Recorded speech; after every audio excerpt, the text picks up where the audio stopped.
Hanging out in Fulton here, meeting the whole team for Cummins Racing, and of course, we are here at the location of the 13th Hour Rising Haunted Hayride, right out here in Fulton, New York. This is Jamie Cummins. He is 51 years old. He's been owning race cars since 1992. Jason Abaddon was one of his drivers. He's had a lot of different guys in the car, but this is his current ride, and Brandon Carvey, his driver, ended up winning, it was 4 races, right, Brandon, this year? So obviously, Jamie, first of all, how are we doing? Good. Good season? Yeah, it's been a good season. Okay. What is it like for a car owner? I mean, I know people who own their own stuff. I know people who drive for car owners. What is it like for you on a race night? Are you like on pins and needles, or do you just kind of let it go? No, it's average. Just car's already ready, just show up to the track and go. Are there those moments when you go, oh, geez, what just happened? Yeah, sometimes. Okay. How do you react at that point? Because obviously some of those things end up costing you money, right? So. Just the Uke tires most of the time. Okay. How did you decide you wanted to own a race car? Because you told me you never drove yourself before. You only drove cars that you owned and other people drove. Right. Why in 1992 did you decide to get into this crazy game? Actually, I bought a IMCA car the year that Brewerton got rid of them. I bought it like a week before they decided that we're not going to run. Oh, great timing, huh? IMCAs, yeah. So then I told my wife, Carla, that I'm going to sell that car and I'm getting a Sportsman. Like 2 weeks later, I bought the 92. Okay. Did you know much about them? No. No? Okay. No. I learned pretty quickly, I would imagine? Yeah. Throughout the years, Brandon taught me a lot, and, other people give us ideas. Because Brandon was in late models, and transferring to these is a totally different car. Yeah.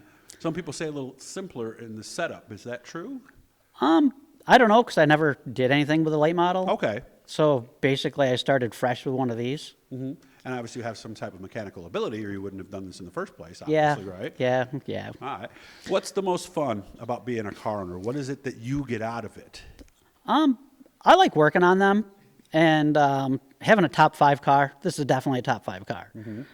And Kevin Cook drives my other car, and that's a top 5 car too. Just he's transferring from late model to Sportsman, so it seems to be it's a different car, right? Seems to be adapting pretty well from what I can tell too. So, what's the bad thing about being a car owner? What are the most frustrating moments?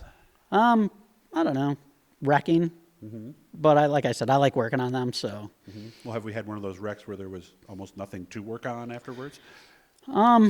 This year, Brandon got in an accident at Brewerton, and we had to rebuild the whole front end on this one to make it for Saturday at Fulton. Oh, we did that overnight? Yeah. I was up at about 3 o'clock in the morning. I went to bed. I went to Doug Reum's to get a front axle at 1:30 in the morning. Yep. So, yeah. Yeah, Doug Reum, by the way. Look him up. He's on Facebook. He is just cranking out parts like you wouldn't believe. Have you been to his place?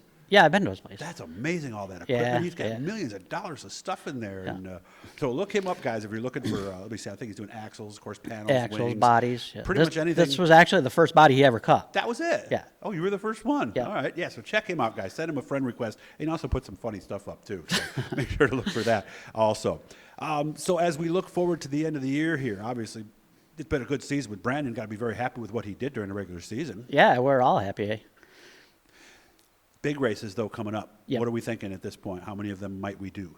Outlaw, for sure. Okay, so Outlaw weekend at Fulton. Yep. Mm-hmm. And Brewerton for the 3rd, I think it's Hurricane Harvey. Yeah, I think it's the Hurricane 100 right. and the Sportsman Support Division for that as well. Where do you see this going? I mean, are you happy with you are now? Would you like to eventually get modifieds? Or what are you thinking long term here, Jamie? We are building a 358 in the You winter. are? Yes. Okay.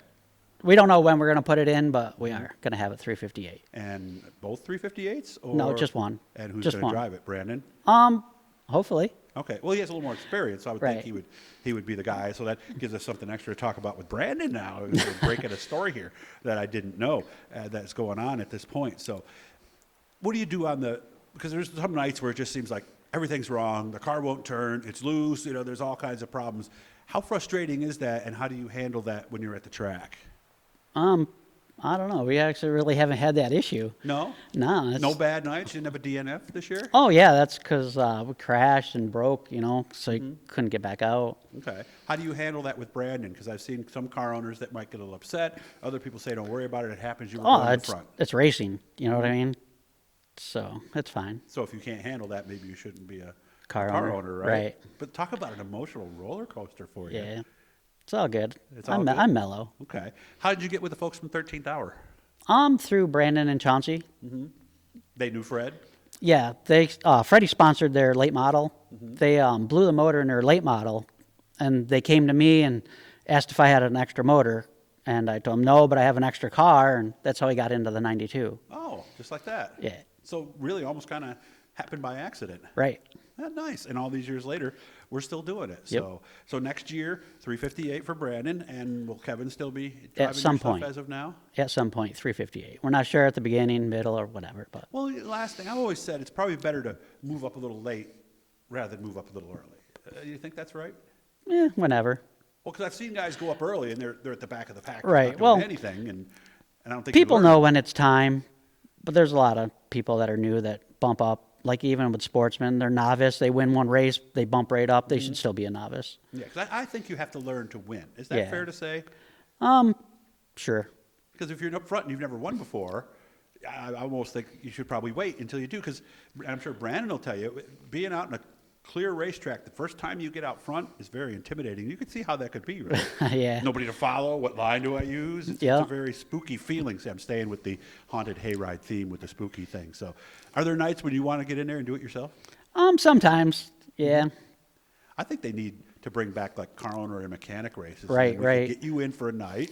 You'd be all for that? Well, there's always novice, but That's true. You could borrow the car. Another. I think Brandon's suit might be a little small for you. So I have all my own stuff. Oh, you got that just- stuff. Yeah, I have So, everything. Are we eventually going to see Jamie Cummings do a season, possibly? No, probably not. No, half a season, maybe a couple novice races. No, me. I don't know. Not Okay. sure. All right.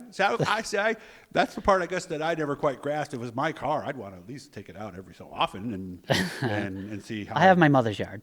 Oh, so that it does some unofficial laps are turned that we don't know about. So, Jamie, good to meet you, man. And I hope you guys have a great end of the season. And like we said, next year, the car may look the same, but there's going to be a little more snot underneath Hopefully. the hood. So hit the Blue E, guys. That'll subscribe you. And make sure to check out the 13th Hour Rising Haunted Hayride up here in Fulton. Thanks for coming out, man. I appreciate it. Thank you.